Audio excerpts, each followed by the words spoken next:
이 두 가지 중에 하나라도 만약에 노다 하게 되면 고민에 들어가야죠. 네, 반갑습니다. 오늘은 많은 분들이 취업에 대해서 또는 직장 생활에 대해서 자신의 커리어에 대해서 고민을 하시면서 어떤 기업에서 어떤 문화 속에서 어떤 역량을 가지고 성장해야 되는가 이런 고민을 많이 하실 텐데요. 좋은 기업에 대해서 또 좋은 기업이 가지고 있는 문화와 소통 방식에 대해서 오늘 의미 있는 이야기 좀 나눠보려고 합니다. 이 주제는 저 혼자 나눌 만한 주제가 아니기도 하고 저보다 훨씬 더 의미 있는 이야기를 전해주실 분을 모셨는데요. 구글의 HR 비즈니스 파트너로 근무하셨고 또 카카오 인사총괄 부사장을 역임하셨고요. 현재는 퀀텀 인사트의 대표를 맡고 계신 황성현 대표님을 모셨습니다. 안녕하세요. 네, 안녕하세요. 반갑습니다. 황성현입니다. 네, 워낙 그 HR 쪽에서 유명하신 분이신데 저희 구독자분들이 잘 모르실 수도 있기 때문에 좀 간단한 자기소개를 좀 부탁드리겠습니다. 네, 저는 뭐 한마디로 인사쟁이고요. 31년 정도 인사 업무만 해왔고 주로 기업 생활도 많이 했는데 좀 특이한 점이라면 인사 업무만 31년 동안 했고 그다음에 그 중에서도 테크 기업이라고 하는 보통 이제 우리가 기술 기업이라고 하는 야후라든가 또 어플라이드 머티리얼즈라든가 구글, 카카오 이런 회사들에서 주로 인사 업무를 했다. 뭐 이 정도가 특징이 될 것 같고요. 지금은 스타트업들의 인사와 조직에 대한 자문 또는 강연 이런 것을 주로 하는 퀀텀 인사이트를 운영하고 있습니다. HR을 오랫동안 하셨는데 테크 쪽으로 이렇게 가시게 된 계기 같은 게 있었을까요? 제가 이제 테크 쪽으로 움직인 게 97년이니까 벌써 한 26년 뭐 이렇게 됐죠. 근데 그것은 사실은 테크로 움직인 것은 약간 우연이었지만 그 이후로 테크에 있었던 것은 굉장히 의도적이고 제 설계에 의한 거다 이렇게 말씀드릴 수 있는데요.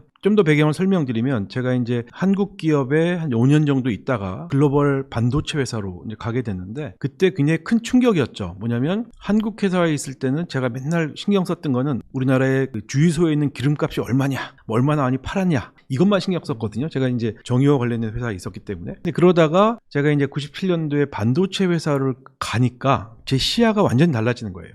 그다음부터는 제가 전 세계의 경제 동향을 신경 쓰게 되고 반도체의 수급 이거에 따라 경제가 완전히 달라지는데 이거를 보게 되면서 와 이게 이렇게 넓은 세상이 있었구나. 그래서 내가 인사 업무만 전문으로 하지만 어떤 조직에 있느냐에 따라서 나의 성장과 시야가 결정되는구나. 이런 생각을 이제 하게 됐는데 그 회사에서 CEO로 계셨던 분하고 한 번은 점심을 먹다가 이런 얘기를 들었습니다. 이분은 30년 동안 반도체 업계에만 CEO로만 한 30년 하셨던 분인데 이분 얘기가 자기는 회사를 결정할 때 당장 또는 과거에 영광이 있었던 회사가 아니라 미래에 뜰 회사를 선정한다. 이 얘기를 스쳐가면서 하셨는데 저는 그거를 굉장히 감명 깊게 들었던 것 같아요. 그래서 그 다음부터 이제 제가 주로 하는 방법 중에 하나가 넥스트 웨이브가 어디에 있느냐.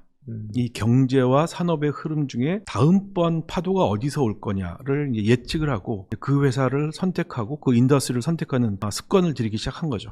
그 회사를 들어가자마자 그런 깨달음을 얻고 그럼 그 당시는 반도체가 세계에서 가장 핫한 인더스트리였는데 다음은 어딜까 이런 생각을 한 거죠. 99년도에 선정하게 된 것이 2000년 이후는 인터넷의 세상이 될 것 같다. 그래서 그럼 인터넷의 세상 중에 가장 핫한 플레이어가 어딜까? 그 당시에는 야후밖에 없었죠. 그래서 야후를 선택하고 그다음에 야후를 인사팀장을 뽑을 때까지 기다린 거죠. 그래서 야후에 입사하게 되고 그 다음부터는 계속 지속적으로 넥스트가 어딜까를 준비하고 예측하고 준비하고 이거를 하는 습관을 들인 것 같습니다. 지금 많은 분들이 그 고민이 있으실 것 같아요. 넥스트가 어디냐 그리고 내가 그렇죠. 있는 곳은 뭐 괜찮을 거냐. 대표님께서 추천하신 넥스트는 좀 어떤 게 있을까요? 근데 그거를 뭐 예측하면 제가 떼부자가 되겠죠. 예측하기 쉽지가 않은데 이런 거죠. 우리가 지금 인더스트리의 흐름들을 보면 표적으로 얘기하는 것이 이제 4차 산업혁명 시대가 온다라는 얘기를 하고 있는데 그렇다면 전반적인 기조가 이제 3차 산업혁명의 그 IT에서 4차 산업혁명 시대로 간다는 얘기는 분명히 AI와 관련되어 있는 것이 있을 거예요. 그래서 그 부분에 대해서 물론 AI라는 것이 워낙에 넓은 영역이 될 겁니다. 왜냐하면 AI가 하나로 정의할 수 있는 것이 아니고 이 AI라는 것이 1, 2, 3차 산업에 다 영향을 줄 겁니다. 그래서 농업도 AI화 될 거고 제조도 AI화 그다음에 3차 산업, 기존에 있었던 IT 산업도 인공지능을 활용한 AI화 될 거기 때문에 어떤 한 영역 이렇게 짚기는 어렵지만 분명히 AI가 그 중앙에 있을 거다. 그렇다면 내가 이 새롭게 떠오르는 이 웨이브에 탈 거냐 또는 탈 수 있는 거냐 하는 것들을 결정하는 것이 중요해지겠죠. 물론 그 당시가 돼도 앞으로 100년, 50년 후에도 농업, 수산업과 같은 1차 산업 존재할 거고요. 제조업 존재할 거고 3차 산업도 존재할 텐데 이것을 어떤 방식으로 문제를 풀 거냐에 따라서 그 리턴, 결과는 완전히 달라질 것이다. 내가 그런 것들을 추구하는 직장 생활을 할 거냐 또는 나의 인생을 가져갈 거냐 그렇지 않느냐를 이제 판단하는 기준을 본인이 세워야 되는 거죠. 넥스트 웨이브가 이런 회사가 될 거야, 이런 인더스트리가 될 거야를 안다고 하더라도 내가 준비되어 있지 않으면 거기에 웨이브를 탈 수가 없는 거지. 그 준비를 하시는 게 중요한 것이지 꼭 어느 인더스트리나 무조건 갈 거야. 물론 그 준비도 중요하지만 결국은 나의 준비가 가장 중요하다고 생각합니다. 그럼 말씀하신 나의 준비를 지금 할 수 있는 것도 좀 추천해 줄 만한 게 있을까요? 사람마다 다 다르겠죠. 예를 들어서 제가 하는 방식을 말씀드리면 저는 이제 3년치 이력서를 미리 써라라고 항상 뭐 취준생이든 아니면 직장인들에게도 심지어는 3년치 이력서를 미리 쓰라고 얘기하는 건데 여기서 착각하시면 안 되는 게 여기 보시는 분들 중에 현재 직장을 다니시는 분들도 계실 텐데 또는 경영자분들 계실 수가 있을 텐데 회사를 옮기란 얘기하는 게 아닙니다. 3년 후에 내가 이 회사에 있다고 하더라도 다른 어떤 시도를 뭘 할 것인 거냐 또는 다른 직무를 할 것인가 또는 위로 올라갈 것인가 또는 다른 나라로 갈 것인가 하는 것들을 예측하고 플래닝하는 게 중요한 것이죠. 그러면 우리가 아주 간단한 이치인데 그럼 3년 후에 내가 어디에 가 있을 건지를 최대한 정밀하게 그려낼 수 있다 그러면 그 다음 작업은 뭐냐면 현재 나는 어느 위치에 있는 거냐. 이 두 가지 포인트만 찍으면 벡터가 나오죠. 어느 방향으로 얼마나 빨리 달려야 될까. 그럼 거기서 이 갭이 나오게 되면 이 3년이라는 또는 4년이라는 타임 프레임 안에서 이 갭을 어떻게 줄일 거냐. 세 가지만 생각하시면 돼요. 왜냐면 10가지, 20가지 할 수가 없어요. 가장 프라이어리티가 높은 세 가지가 뭘까? 이거를 찾아서 매진하시고 거기에 다른 노이즈를 제거하는 작업을 하셔야 돼요. 집중을 하셔야 돼요. 하나의 사례를 들어드리면 이런 거죠. 저는 2007년도에 구글 코리아로 들어가서 2010년도에 구글 본사에서 HRBP 역할을 했거든요. 그러면 이런 거죠. 저는 구글 코리아에 가자마자 나는 구글 본사로 가야겠구나라는 계획을 세운 거죠. 그럼 구글 본사로 가서 내 꿈을 펼치고 하기 위해서는 어떤 역량이 필요할까? 일단 구글 본사를 찍었죠. 구글 본사로 가기 위해서는 현재 내가 구글 코리아에서 필요한 역량과 차이가 뭘까? 그런 세 가지를 찍었어요. 첫 번째, 인사에서 필요한 영역보다 1번은 더 중요한 것은 여기서는 영어를 더 완벽하게 해야 된다. 코리아에서 하는 것 정도는 안 된다. 그러면 첫 번째로는 언어를 얼마나 더 완벽하게 할 거냐. 두 번째는 인사 전문가로서 인사 전문성을 더 올리고 국내에 있는 커뮤니티도 더 활발하게 활동하고 이런 것이 두 번째. 세 번째는 구글 코리아에서 본사로 가기 위해서는 구글 내에 있는 네트워크가 중요하다. 그래서 출장 갔을 때도 조금 더 사람들 많이 만나고 내 윗사람들도 같이 파티도 참석하고 이런 활동을 해야겠구나. 이런 3년치 이력서 쓰기에 가장 재밌는 부분은 이 활동들을 하면 3년, 4년 후에 저절로 내가 그 자리에 가 있을 확률이 굉장히 높아진다는 거죠. 저는 그걸 30년 동안 경험을 한 사람이거든요. 그래서 그런 것들을 하기 위해서는 가장 중요한 것은 미래를 내다보는 것도 굉장히 중요하지만 현재 나의 모습을 객관적으로 볼 수가 있어야 됩니다. 내가 부족한 부분은 뭐고 나의 강점은 무엇인가. 강점을 맥시마이즈하고 단점을 미니마이즈 하게 되면 이 공식은 굉장히 빨리 메꿔지는 거죠. 그럼 3년치 이력서를 3년에 한 번씩 쓰시나요? 아니면 매년 업데이트를 하시나요? 저는 큰 틀에서는 3년 정도로 가져가고 거기서 내가 지금 어디에 와 있는지를 계속 업데이트를 하는 것은 매년도 아니고 필요하면 어떤 큰 이벤트가 있으면 매달도 해야죠. 그래서 꼭 3년의 간격을 메꿔가는 작업은 지속적으로 하는 거죠. 계획대로 안 됐던 뭐 상황이나 그런 건 없으셨어요? 계획대로 안 된 것도 있죠. 당연히 안 돼야죠. 계획보다 더 잘 된 것도 있고 네. 좀 빨리 온 것도 있고 늦게 온 것도 있을 수가 있죠. 예를 들자면 저는 한국에 오는 그 계획이 생각보다 좀 빨라졌습니다.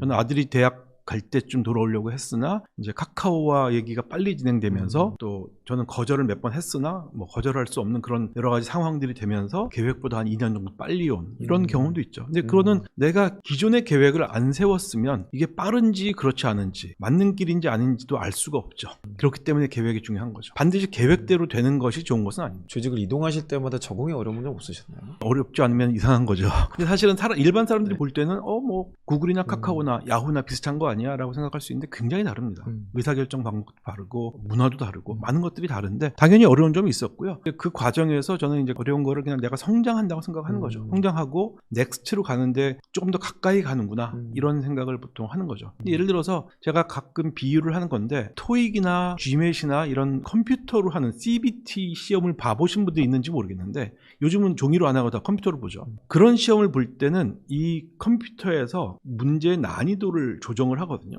내가 문제를 100문제를 푸는데 1번 문제를 풀고 2번 문제를 푸는데 문제가 점점 쉬워진다. 이거는 거의 최저점을 받게 됩니다. 근데 내가 문제를 풀었는데 그 다음 문제가 좀 더 어려워졌다. 이거는 내가 이 문제를 맞췄다는 뜻이에요. 그렇기 때문에 그 다음 게 어렵다. 이거는 굉장한 성취를 만들고 있는 거예요. 그러니까 여러분들도 아마 성장하면서 점점 뭐 이렇게 막 벅차고 어렵다. 이거는 잘하고 계신 거예요. 오히려 넥스트 벤처나 넥스트 챌린지가 점점 쉬워진다. 아마 잘못된 길일 가능성도 있다는 생각을 해야 되는데, 저는 그런 측면에서 뭔가 어렵다. 근데 그게 어려우니까 그만둬야지가 아니라 어려우니까 이거 해내면 더 큰 게 기다리고 있겠구나. 이런 생각을 계속했던 것 같습니다. 이직, 이동 이런 거 참 많이 하셨는데 대표님께서 기업을 고르고 또 탐색하시는 기준이 혹시 있으신지? 아까 네. 이제 산업에 대한 이야기도 있으셨는데. 네, 첫 번째는 네. 산업을 고르는 거죠. 왜냐하면 네. 저는 직장이냐 직업이냐 이 두 가지 선택길이 가장 중요하죠. 네. 저는 직장을 선택한 것이 아니라 직업을 선택을 한 거죠. 프로페셔널 선택을 한 거죠. 나는 인사 전문가로서 쭉 성장할 거야 라는 생각을 했는데, 근데 그 과정에서 필요하면 회사를 바꿀 수 있다.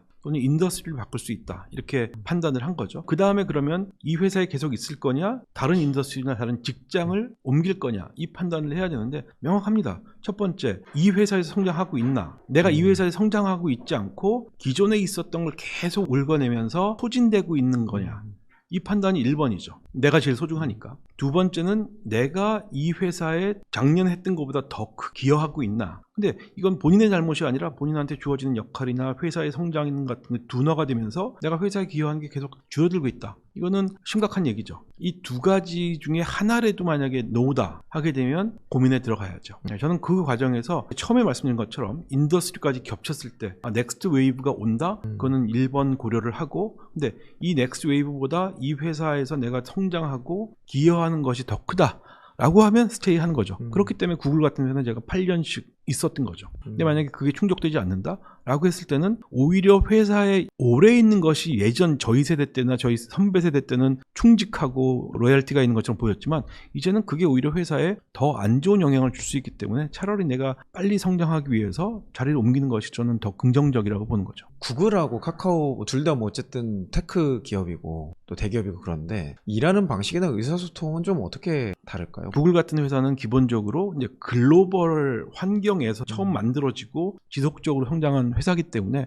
그다음에 또 하나 특징은 굉장히 그 프로덕트 기반의 기술 기반의 운영을 하는 회사다 보니까 거기에 맞는 여러 가지 인사 제도, 커뮤니케이션 방법 이런 것들이 아주 처음부터 빌드업이 된 회사들인 거고요. 이제 카카오나 이제 한국 기업 같은 경우에는 아무래도 좀 전통적인 이런 하이어러키, 어떤 팩트에 기반한 것보다는 좀 관계지향적이거나 이런 것들이 굉장히 강하다고 볼 수가 있죠. 그거 이제 큰 차이를 인사적으로 어떻게 얘기를 하냐면, 서구 사회는 로우 컨텍스트 컬처라고 얘기를 하고요. 그다음에 뭐 잘 아시겠지만 그 동양권은 하이 컨텍스트 컬처라고 얘기를 합니다. 그래서 고관여 문화가 되는 건데, 이런 고관여 문화가 될수록 이제 사람과의 관계가 의사결정에 영향을 많이 주는, 그렇지만 이제 로우 컨텍스트 컬처에 있는 저관여에 있는 그런 문화들일수록 이 팩트가 더 중요하고 정해진 규칙 이거에 더 포커스하는 이런 문화가 있기 때문에 사실은 이 두 가지를 왔다 갔다 한다는 것은 굉장히 문화적인 큰 충격이 있는 건 사실입니다. 저는 주로 글로벌 기업에서만 있었기 때문에 그게 구글 본사 갈 때는 그렇게 큰 충격은 아니었는데, 이제 한 20여 년 동안 글로벌 기업에 있다가 이제 한국에 돌아와서는 사실은 적지 않은 충격이었다. 왜냐하면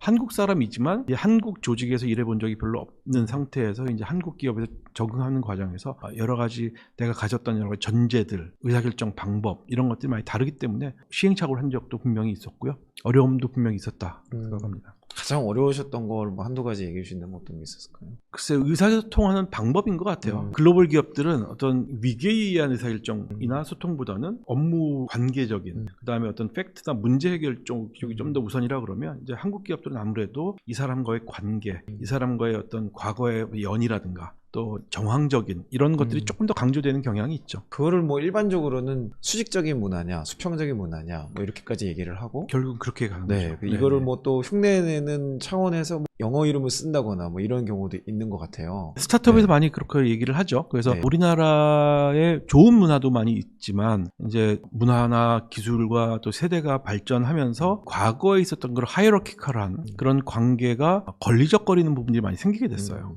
게다가 이제 요즘 MZ세대라고 하는 그 세대가 조직에 편입이 되면서 과거의 이런 하이어러키컬한 것에 대해서 동조하지 못하죠. 나는 내가 해야 될 일을 하는데 왜 나보다 나이가 많다는 이유로 나보다 조직에 일찍 들어왔다는 이유로 내가 해야 될 업무를 당신이 결정을 하거나 못하게 하거나 이거는 농납을 하지 못하는 거죠. 그러다 보니까 예전에 우리가 있었던 조직 운영 방식이 잘 안 맞나? 이런 생각들을 하게 되면서 그럼 우리가 고칠 부분이 뭐가 있을까? 이런 반성 아닌 반성들을 하게 되는 것이 2000년대 전후. 그래서 대기업부터 시작이 사실은 됐죠. 대기업과 그 당시로 따지면 벤처라고 하는 기업들에서 새로운 시도들을 했죠. 위계가 있는 이런 의사결정에서는 과거 전통산업 1차, 2차 산업에서는 이게 빠른 효과가 있었는데 그게 3차 산업에 오게 되면서 과거 정형적이고 전통적이고 위계에 의한 의사결정이 반드시 좋지만은 않다 이런 비판이 이제 있었던 거죠. 그러면서 이제 조직을 플랫하게 조직을 수평적으로 놓고 커뮤니케이션을 수평적으로 하고 조직의 위계를 좀 적게 만드는 이런 운동이 이제 벌어진 거죠. 그게 분명히 저는 긍정적인 효과는 있었다고 생각을 하고요. 특히 요즘에 스타트업들은 위계를 어떤 식으로 없애려고 했냐면 호칭부터 파괴를 하자. 과거에 있었던 어떤 직위에 의한 어떤 타이틀, 과장님, 뭐 차장님, 부장님 여기서 오는 프레셔가 이 동양사회에서는 굉장히 크거든요. 그러니까 윗사람이 뭐라고 하면 나는 그냥 그대로 따라야 되는 것 같은 이걸 이제 영어로는 deference authority라고 하는 건데 권위에 복종하는 문화가 팽배하다 보니까 이 분야에 내가 오히려 부장님보다 더 전문성이 있을 수도 있거든요. 근데 그분은 여러 가지 업무를 했다는 장점은 있을 거고 근데 나는 특정 분야의 전문성이 있는데 내가 사원이라는 이유로 부장님 의견을 그냥 들어야 되는 부장님이 20년 전에 했던 방식대로 따라야 되는 이런 문제가 이제 발생되다 보니 시대적인 요구랑 잘 안 맞는 거죠. 그러다 보니까 좀 수평적인 조직도 만들고 수평적인 커뮤니케이션을 하자라는 사회적 운동이 지금 벌어지고 있는 거다라고 생각을 합니다. 그 수평적인 의사소통에 사실 필요한 거가 의견 개진 그리고 그걸 통해서 뭔가 이전 없었던 새로운 창의적인 솔루션을 낸다거나 뭐 이런 걸 텐데 경우에 따라서 이런 케이스도 있더라고요. 이제 연차가 낮은 젊은 직원이 나름의 아이디어와 나름의 생각을 제안을 했는데 그게 맞고 틀리고를 떠나서 상사는 보수적인 관점으로 이전 것을 계속 고수하는 경우가 있는 거예요. 네. 이런 케이스는 수평적인 사고 관점에서 어떻게 좀 봐야 된다고 생각하십니까? 이거부터 말씀드리고 싶은데 이제 수평적인 사고라는 거를 두 가지로 볼 수가 있죠. 조직의 위계상의 커뮤니케이션 차원에서 수평적인 걸로 볼 거냐. 근데 수평적인 관점을 꼭 그렇게 보지 않아도 됩니다. 그것도 하나의 굉장히 중요한 축인데 사고의 수평적인 것이 더 중요하다고 생각을 하거든요. 근데 물론 아까 얘기하셨던 부장님 같은 경우가 수평적 사고를 안 하는 분이겠죠. 이분이 수직적인 하이어러키를 강조하기 때문에 라기보다는 이분의 사고방식이 너무 본인이 경험했던 것에 천착되어 있는 거죠. 그 두 가지를 좀 나눠서 저는 생각을 하려고 하는데 보통 우리가 얘기하는 이제 수평적 사고라는 거를 했을 때는 저는 후자에 좀 가깝다라고 생각을 합니다. 두 번째 이제 그런 조직 내에서 나의 상사가 어떤 다양한 사고를 하거나 다양한 아이디어를 받아들이기보다는 본인의 과거 경험에 의존해서 의사결정을 하고 아이디어를 잘 받아들여지지 않는다. 라는 그런 경우는 많이 보입니다. 정말 조직의 중요한 포인트들인데 저는 이런 생각을 했습니다. 첫 번째로 이제 생각하셔야 될 거는 우리 회사는 어떤 회사인가? 왜냐하면 내 상사 또는 부장님이라는 분들이 그런 사고방식을 갖고 있다는 얘기는 회사가 그럴 가능성이 있습니다. 물론 100명의 부장님들 중에 그분만 그렇다면 다른 얘기지만 전반적인 우리의 조직장들이 또는 부장님들이나 의사결정자들이 보수적이다. 그런데 이분도 그 중에 하나다. 그런데 나는 그 방법에 동의하지 않는다 라고 했을 때는 저희가 이제 오늘 얘기하고자 하는 이 수평적 사고라는 책에도 사실은 나와 있는 아주 궁극적인 방법인데 그때는 회사를 떠나는 게 궁극적인 방법일 수도 있습니다. 왜냐하면 나는 이 문화랑 다른 사람이기 때문에 결국은 그런 판단을 해야 될 수도 있습니다. 근데 예를 들어서 회사는 굉장히 혁신적이에요. 굉장히 챌린지도 하고 혁신적인 제품도 내놓고 일하는 방식도 혁신적이고 그런 상태에서 우리 부장님만 유독 자기 고집만 세우고 꼰대처럼 옛날 얘기만 하고 이런 경우다 라고 하면 여러분에게는 굉장한 찬스죠. 왜냐하면 그분 오래 못 가거든요. 그렇죠. 그분이 임원 못 될 확률이 굉장히 높고요. 나한테 자리를 내줄 확률이 굉장히 높기 때문에 그런 환경이라면 이분이 나갈 때까지 기다리셨다가 빨리 성장하는 게 나을 수도 있습니다. 근데 내가 그럴 역량을 갖고 있느냐 상사가 그렇다는 게 내가 혁신적이라는 얘기는 아닐 수도 있거든요. 상사 욕하면서 배우는 경우가 굉장히 많습니다. 그렇죠. 우리는 그걸 우리는 경계해야 돼요. 윗사람 욕하면서 내가 그 방식을 은연중에 계속 배우게 되거든요. 내가 그 자리에 가면 우리 후배들은 나를 또 그렇게 욕하고 있는 거를 저는 가장 경계해야 된다. 그래서 나에 대한 객관적인 시각으로 돌이켜보고 그 반대적인 부분을 배우지 않으면서 지속적으로 혁신적인 스탠스를 유지하는 그런 것을 바라봐야 된다라고 생각이 들고요. 만약에 우리 회사가 이런 혁신적인 조직 문화를 갖고 있는 조직이라면 다른 실천적인 방법이 몇 가지가 있습니다. 책에도 나오는 얘기지만 실제 제가 경험한 걸 얘기하면 내가 그 아이디어를 갖고 있는 것이 부장님한테 받아들여지지 않는다 또는 어차피 얘기해봐야 안 받아들여질 것 같다라고 하면 내가 빨리 내일을 끝낸 다음에 나머지 시간에 그거를 내가 진척을 시키는 거예요. 아이디어를 계속 쿠킹을 하는 거죠. 그러고 나서 어느 정도 결과가 나왔을 때 이걸 이제 스킵 레벨이라고 하는데 부장님 위에 분들과 만날 자리가 있을 때 그걸 짠 하고 보여주는 거죠. 그렇게 되면 그걸 거부할 수는 없죠. 그런 방법이 있고요. 근데 그거는 실질적으로 구글이 한참 폭발적으로 성장할 때 20%라고 하는 그런 프로젝트들이 굉장히 유행했죠. 네. 근데 그게 바로 대표적인 케이스라고 보시면 돼요. 내가 지금 조직도에 나와 있는 이 딱딱한 수직적인 구조에 있는 이 조직 안에서 해야 되는 거에 매몰되지 말고 내가 할 수 있는 그 아이디어를 수평적으로 쭉 펴놓고 우리 회사가 나가고자 하는 그 영역에서 비어있는 영역을 계속 수평적으로 이렇게 채우는 거죠. 다양한 시도들을 할 수 있는 거를 스스로 해봐라. 윗사람이 시킬 때까지 기다리지 말고 해보고 또 실패하면 그냥 묻어두고 또 거기서 배운 걸 가지고 또 다른 프로젝트에 적용하고 그러면서 성장을 이뤄내도록 하는 그런 방법이 굉장히 저는 중요하다고 생각되는데 그래서 이런 조직 이렇게 혁신적인 문화에서 실패를 용인하는 문화에서 자주 쓰는 그 한마디 문장이 있습니다. Ask for forgiveness, not permission. 차라리 허락받지 말고 해보고 실패한 다음에 용서를 구해라. 그냥 뭐든 이거 해도 돼요. 저거 해도 돼요. 하지 말고 저지르고 나서 잘못되면 내가 이거 열심히 해봤는데 잘 안 됐어요. 용서해 주세요. 그게 훨씬 좋은 문화적인 특징을 갖고 있다고 볼 수가 있는 거죠. 사실 어떻게 보면 굉장히 그 프로액티브한 스탠스를 말씀하시는 것 같아요. 그거 없이는 좀 어려울 것 같기도 하고 코로나를 통과하면서 원격 근무라는 근무 방식, 뭐 재택 근무를 뭐 병행하는 경우도 있지만 그런 것들이 계속 이슈가 되다가 최근에 또 뭐 잠시 사그라들고 왔다 갔다 하고 있는 것 같은데 원격 근무 수평적 사고, 이 수평적인 의사소통 이런 것들은 좀 어떻게 연결성이 있을까요? 얘기할 포인트가 많을 것 같은데 우리가 이 팬데믹을 겪으면서 이제는 일하는 방식이 바뀌었어. 그때 혹시 나왔던 얘기들 기억하시나요? 그때 많은 사람들이 했던 얘기가 뭐냐면 이거 옛날로 못 돌아간다. 그때 마스크 쓰고 다닐 땐 그 얘기를 했어요. 근데 마스크 벗으니까 어떻게 됐나요 지금 또? 다시 옛날로 좀 돌아가고 있죠. 굉장히 놀라운 거예요. 사람은 금방 적응하거든요. 근데 저는 길게 한번 보자는 거죠. 지금 2023년을 살고 있는데 2030년, 2035년, 2040년을 내다보면 우리가 어떤 방식으로 일하고 있을 거냐. 우리가 1900년대에 일하고 있었던 모든 사람들이 같은 사무실에 나와서 근무하는 방식으로 일을 하게 되는 방향으로 가게 될 건지 또는 우리가 지난 3년 동안 경험했던 것처럼 굳이 한 자리에 있어도 되지 않을 정도의 이 테크니컬한 인프라 줌이라든가 슬랙이나 노션 이런 것들이 충분히 받쳐져 있는 상태에서 코로나 때도 우리는 충분히 그 생산성을 유지했거든요. 그러면 이 양쪽 방향 중에 어디로 가고 있을까? 앞으로 2030년, 35년, 40년 됐을 때 저는 예전 방식은 분명히 아닐 거라고 보는 거죠. 저는 안타까운 것이 그 당시에는 우리가 많이 배우고 있어. 이게 4차 산업혁명 시대에 일하는 방식이지 라고 했던 걸 다 잃어버린 것 같아요. 다 잃어버리고 다시 옛날로 회귀하고 있는 이것이 굉장히 아쉬운 거죠. 근데 이렇게 한번 생각해 보시죠. 제가 근무했던 구글이라는 그런 회사, 구글이 가장 잘하고 있는 회사거나 모든 걸 다 대변하는 회사는 아니지만 이런 회사는 기본적으로 글로벌 회사거든요. 근데 미국 회사만이 글로벌한 것이 아니라 지금 우리나라 조직도 결국은 글로벌로 가야 성장하고 살아남을 수 있는 그런 환경이 만들어지고 있는데 글로벌한 기업들이 어떻게 일하고 있는지 한번 생각해 보자는 거죠. 글로벌한 회사들은 제가 있었던 예를 들어서 구글 맵스 팀이다. 구글 지도팀이다. 그러면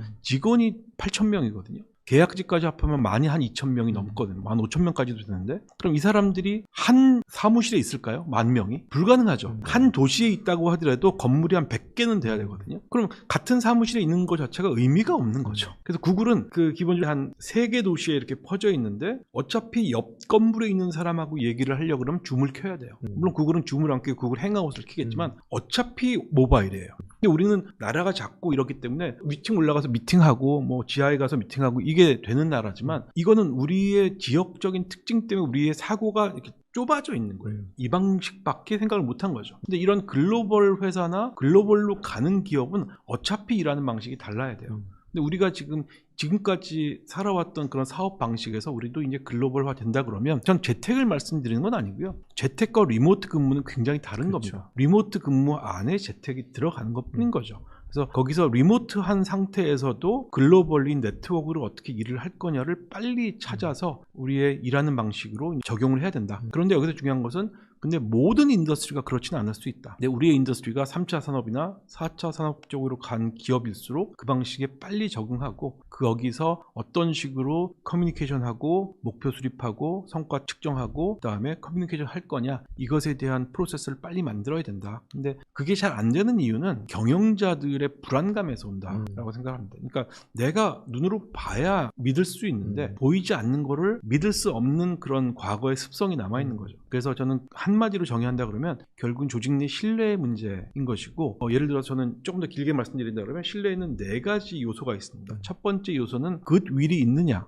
굿윌은 이제 선이죠. 이 사람이 좋은 의도를 갖고 있느냐 또는 날 뒤통수 칠 사람이냐 이거에 따라 신뢰가 1번 결정이 되죠. 두 번째 팩터는 reliability. 이 사람하고 약속한 걸 이 사람이 지키는 사람이냐 그게 두 번째. 세 번째는 authenticity. 진정성이 있는 거냐 진짜 자기다운 얘기를 하는 거냐. 이 세 가지가 우리가 일반적으로 얘기하는 신뢰의 구성 요소들인데 가끔 얘기 안 하는 것이 있습니다. 숨기고 얘기를 안 하거나 불편하거나. 그게 뭐냐면 실력이죠. 신뢰 안에는 실력이라는 게 숨어있는, 그러니까 아무리 좋은 사람이고 진정성 있고 내가 의존할 수 있는 사람이어도 내가 여기까지 일한 거를 던져줬는데 그거를 마무리를 못한다 또는 퀄리티가 안 좋다 그러면 신뢰는 다 깨지는 거거든요. 그런 것들이 조직 안에 있는 거냐. 근데 만약에 내가 이 사람을 집에 있는다고 해서 일을 안 한다거나 아니면 원격으로 들어왔다고 해서 쉬는 시간에 뭐 낮잠을 자거나 친구들하고 놀거나 이럴 거라고 믿는다면 애당초에 사람을 잘못 뽑은 거죠. 그거를 믿을 수 없는 사람이면 뽑지 말았어야 되는 거고 뽑았으면 일단 믿어야죠. 근데 그게 기본적인 그런 신뢰에 대한 자산이 별로 없는 회사들일수록 이런 재택근무나 리모트 워크가 잘 안 되는 경향이 좀 있다고 개인적으로 생각을 합니다. 그래서 재택을 할 거냐 말 거냐에 대한 결정보다는 신뢰를 기반으로 한 일을 할 수 있는 프로세스와 문화가 정착이 돼 있는가 하는 부분에 대한 리뷰를 먼저 좀 해야 될 때가 왔다라고 생각합니다. 저도 이제 한국의 대기업의 HR을 해보고 거기서 이제 CHO까지 하면서 국가적인 다른 글로벌 비즈니스 환경까지 보고 그러면서 느끼는 게 뭐냐면 한국의 대기업의 HR 시스템 자체가 신뢰를 기반으로 한다기보다는 통제와 평가를 중심으로 이걸 좀 더 용이성을 갖기 위한 제도라는 생각을 많이 들어요. 지금 말씀해 주신 걸 쭉 들으면서 저도 공감 많이 되는데 원격 근무가 과연 필수냐? 라고 했을 때 뭐 모든 인더스트리나 모든 사업이 그럴 필요는 없지만 전체적인 트렌드나 방향성은 그렇게 갈 것이다 라고 좀 보시는 것 같고요. 뭐 많은 이제 산업이 물론 있겠지만 그래도 대기업 입장에서는 원격 근무를 어쨌든 이 흐름으로 가야 되는데 이걸 전제로 놓고 인사 제도나 커뮤니케이션이나 리더십이 좀 어떻게 바뀌어야 된다고 생각하실까요? 조언해 줄 수 있는 내용이 있으실까요? 아마 대기업이다 보니까 흐름은 조금 더 천천히 갈 가능성이 있겠죠. 스타트업이나 중견기업보다는 훨씬 더 시간이 좀 걸릴 것 같고요. 일단은 경영진들의 사고방식이 바뀌기 전까지는 좀 쉽지 않을 거다라는 생각이 들고요. 그럼에도 불구하고 그러면 우리가 어떤 부분들을 신경을 써야 될 것인가, 인프라가 좀 깔려야 됩니다. 그래서 의사소통하는 방식이 달라져야 되고요. 충분히 우리가 턴업에서 오프라인으로 있는 것처럼 구현이 될 수 있는 것들이 아주 자연스럽게 이루어져야 됩니다. 대부분의 글로벌 기업들이 그 부분이 이미 해결이 됐죠. 그런 기업들은 보통 20-30년 전부터 그게 해결이 된 기업들이 굉장히 많습니다. 그래서 그게 간단하거나 당연한 것처럼 보이지만 그게 간단한 것이 아닙니다. 굉장히 조직을 동맥처럼 이어주는 그런 기술적인 인프라가 일단 갖춰져야 될 거고요. 사실은 이 모든 것들은 성과 관리하고 관련이 있다라고 생각을 합니다. 그래서 기존에 우리가 있었던 성과 관리 체계를 다시 리뷰하지 않으면 결국은 신뢰하기 어려운 부분인데 이 여기서 얘기하는 성과 관리 체계라는 거를 단순히 인사팀에서 평가하고 이런 걸로 착각하시면 안 되는 거죠. 성과 관리는 경영 그 자체거든요. 조직의 목표를 어떤 방향으로 삼고 그게 결국은 목표를 수립하는 거죠. 중장기까지 있겠지만 결국은 그렇게 나갈 방향을 설정을 하고 그거를 어떤 식으로 중간 점검을 하고 현재 우리가 그 목표 대비 어디까지 와 있는지 결론적으로 특정 기간 동안 분기면 분기, 반기면 반기 동안에 어떤 성과를 나타냈는지를 굉장히 투명하고 또 실시간으로 볼 수 있는 그런 환경이 만들어져야 되거든요. 근데 제가 보기에는 아직도 이런 시스템을 그냥 인사의 한 부분으로 생각을 하고 그다음에 1년에 한 번 하는 그런 의례적인 그런 프로세스만 생각하는 것들이 아직은 많이 남아 있습니다. 물론 이건 아주 간단한 하나로 보기는 어렵지만 굳이 한 영역을 본다 그러면 첫 번째는 기술적인 인프라 근간 위에서 성과 관리 체계를 다시 한번 보시기를 전 추천합니다.